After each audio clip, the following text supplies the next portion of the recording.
Hello everyone and welcome to another video for r/FatLogic. So it's going to be a little bit of a shorter video today. Content this week was just kind of lacking. So we only have about 5 posts to look at, and I think we're going to just jump right into it. Diet culture. Put butter in coffee to add fat and calories. Also diet culture. Don't add cheese to salad, you'll add fat and calories. Okay, I'm very curious, who's putting fucking butter in their coffee? That sounds fucking disgusting. I mean, don't get me wrong, I put a tablespoon of heavy cream in my coffee, instead of like a non-dairy creamer, just because I like it a little bit more, and it's 50 calories I'm willing to put in my coffee. But putting like full-on pats of butter in your coffee, I've never heard of. Personally, for adding cheese, you don't need to add cheese to a salad. I don't understand that, with the exception of like a Caesar salad.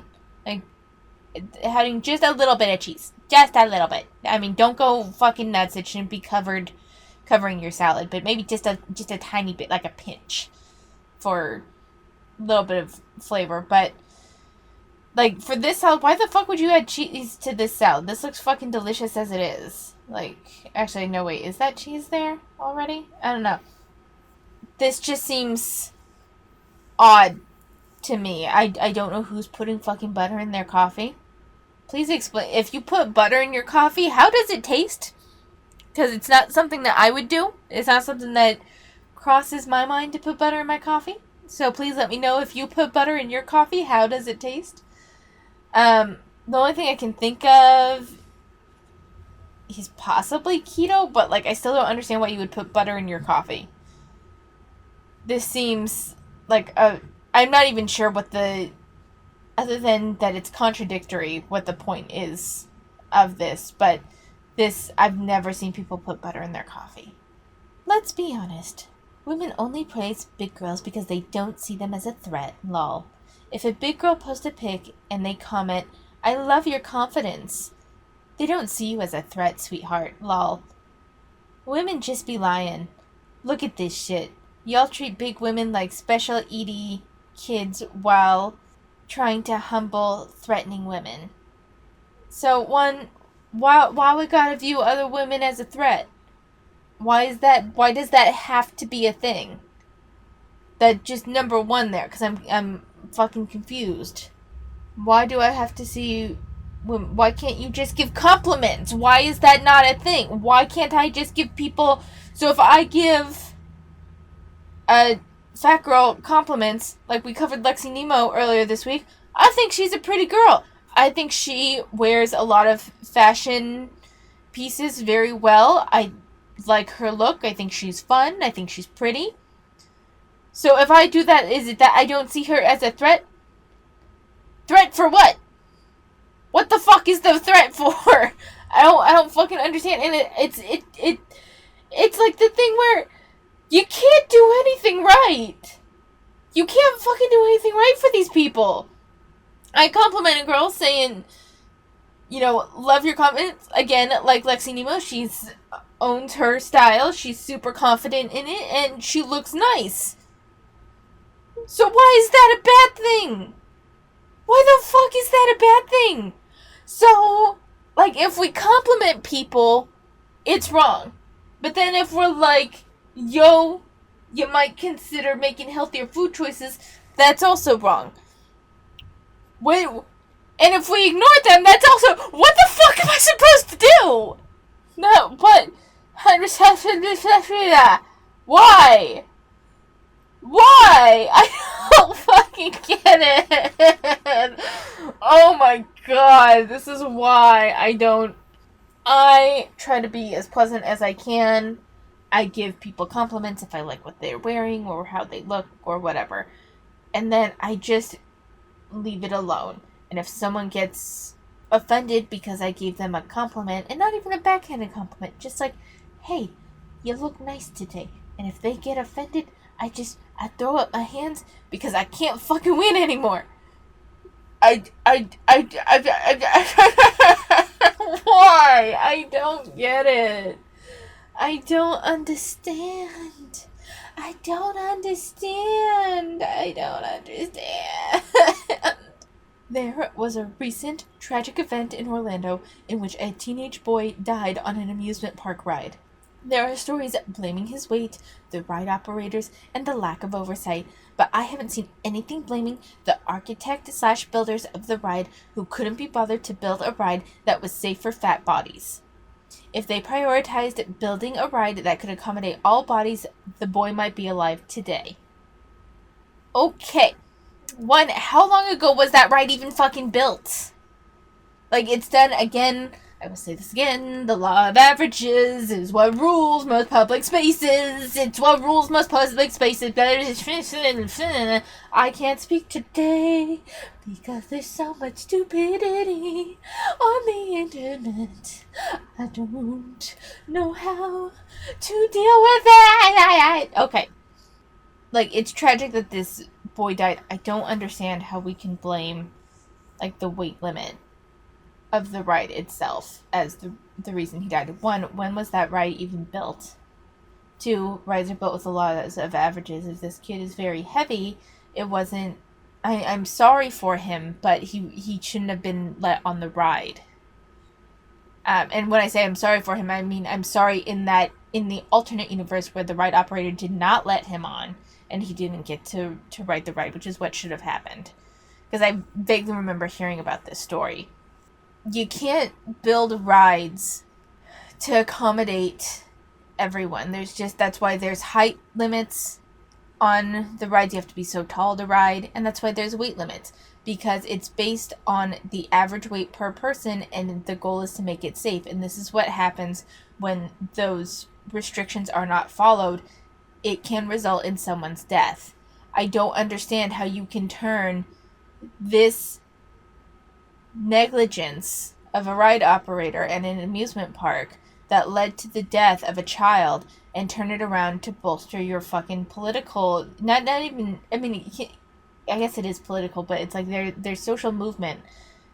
So you're trying to build your argument for your social movement off the back of a dead teenage boy. What the fuck is wrong with you? What the actual fuck is wrong with you? There's weight limits on most things, not to be cruel to fat people, but because it costs a hell of a lot more to make something tolerate 400 pounds per person when the average person is we'll put it at like 200 pounds. Let's say that for safety's sake they average everyone out at about 200 pounds. If someone's a little over that, it's not a big deal because some people are also going to be a little under that. Prioritized building a ride to accommodate all bodies. It's so stupid. Like, let's not turn this tragedy into you advocating that everyone reorganize and remake all of these rides to accommodate the morbidly obese. This was...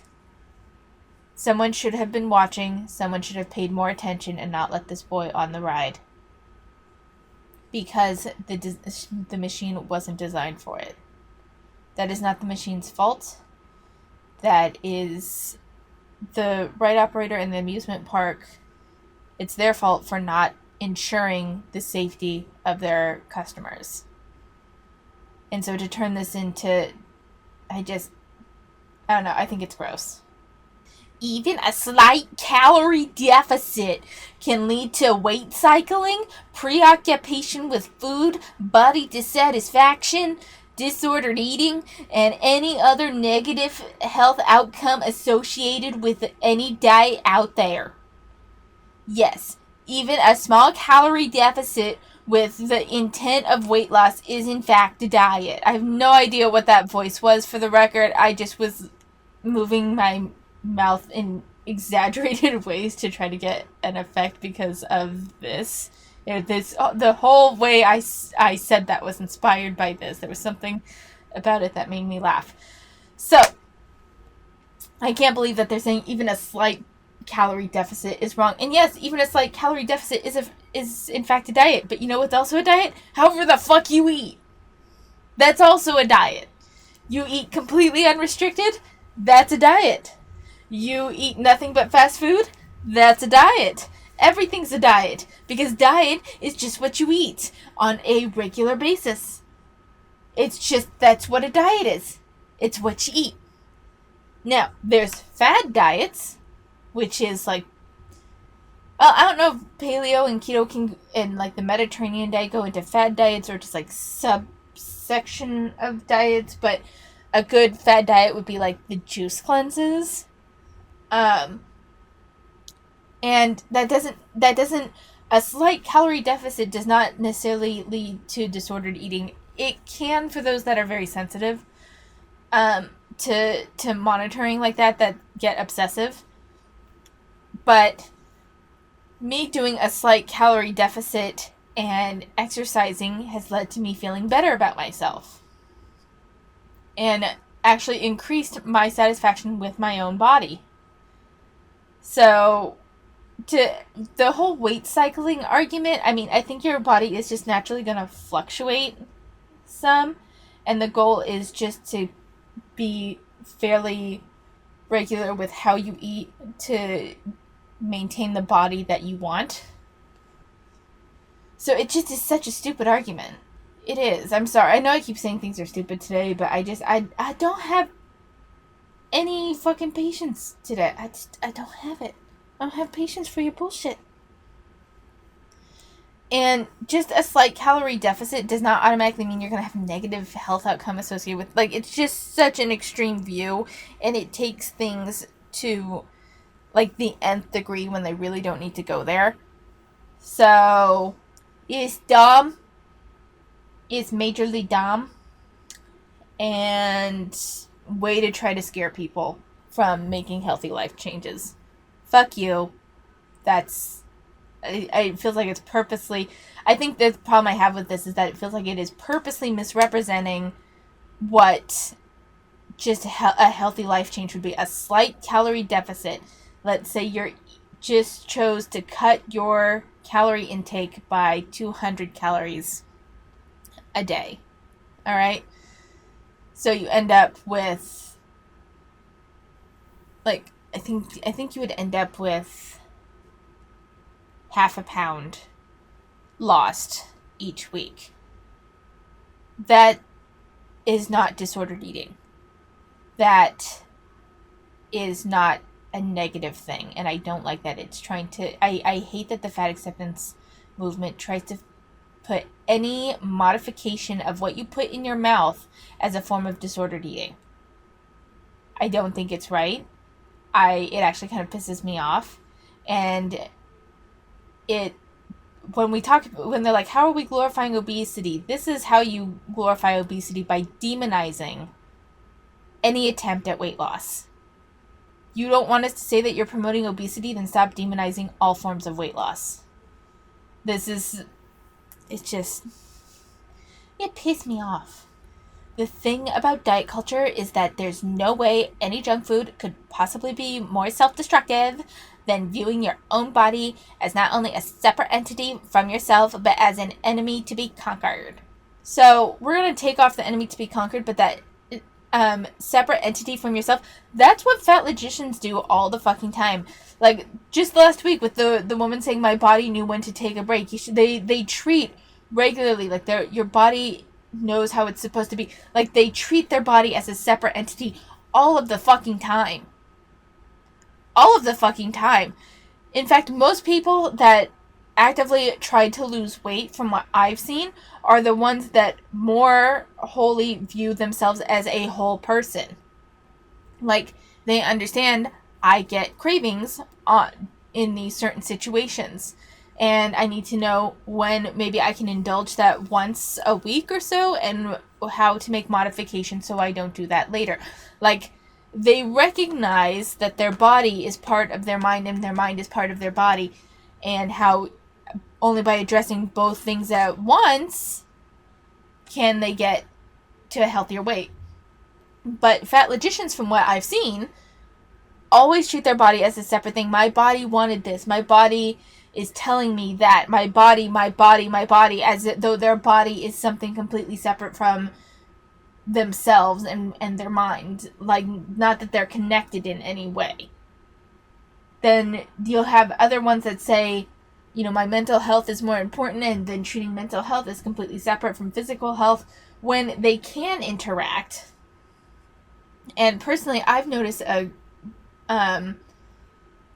bigger improvement in my mental health and my ability to manage stress now that I've taken up running. There's just something that creates a level of zen that helps just calm things down. Like, I find it very interesting, and from the most part, barring some teenage girls and some people that are obsessed with achieving that Instagram look. So if you take away some of those more extreme forms, most people don't view their body as an entity or an enemy that needs to be conquered. It's more about, I want to make healthier decisions for myself, to get to so that way I feel my best, to get to where I want to be. So, East Dom, and we're gonna end that here. It's definitely a shorter video this week. There just wasn't a whole lot of content for me to react to, at least not from what I looked through. So, I mean, things change a lot in a week. We'll probably have something better next week.